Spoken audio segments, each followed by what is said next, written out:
for most people, Lake Sequoia fits in a certain memory and time of frame. I think for myself, Lake Sequoia. Are you taping now? One of the lasting memories that I have about Lake Sequoia Retreat is the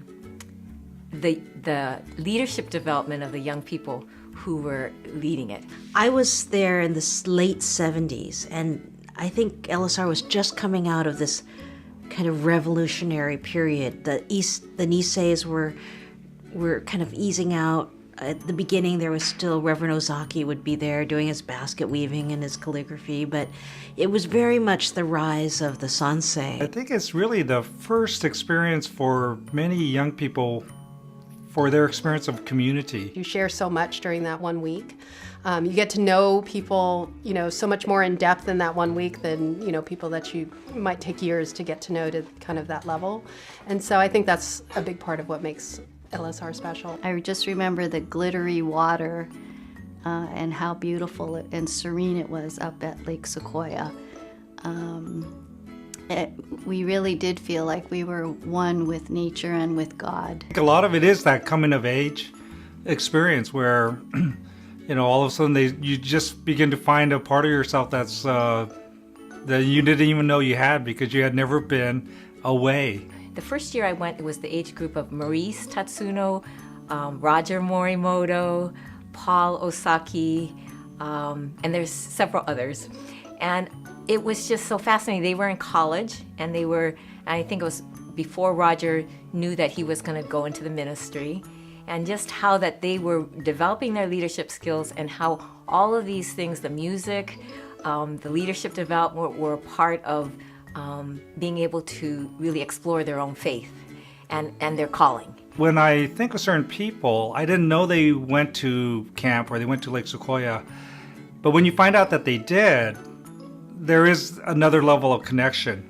And so, it is interesting because it does even transcend our direct personal relationships. It is like this, I'm not sure how to put it, but the experience is almost larger than ourselves. What was so great about LSR, though, is years later, we can, get together and be like when we were 15 years old, even though I'm 55 now. I think really camp is about the people that you meet there. Obviously people that come to these reunions, we all have fond memories of each other. Because if you really think about it, it's really only a week out of your life. And, I only went there for a few years, but, I ended up finding my husband there. Personally, music is a place where your soul can get nourished. And it just can flow through you, and it's a place where I can just let go and just allow, it can be in that space of joy. And sometimes it's a place of reflection, and it can also be a place where you can articulate a social justice message. So the spirit really lives within the music, and it provides that type of connection.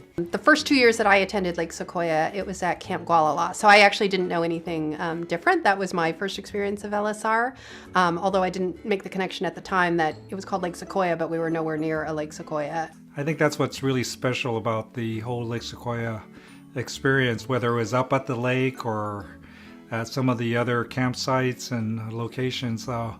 It really spoke to that heart, spoke to community, just spoke to being, human, with a lot of friends. And so that's what I think about when I think of Lake Sequoia. It was at this pretty remote camp called Gualala. It's definitely in the on the coast of northern California. It took many hours to get there. It was quite a windy road, pretty treacherous. But once we got there, it was a great experience. It was definitely remote, and it was nice because there is something sort of nice about that isolation.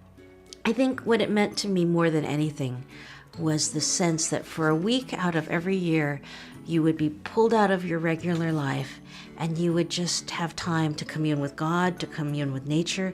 And I think what am I doing in my life? What do I want for my life? Where am I going?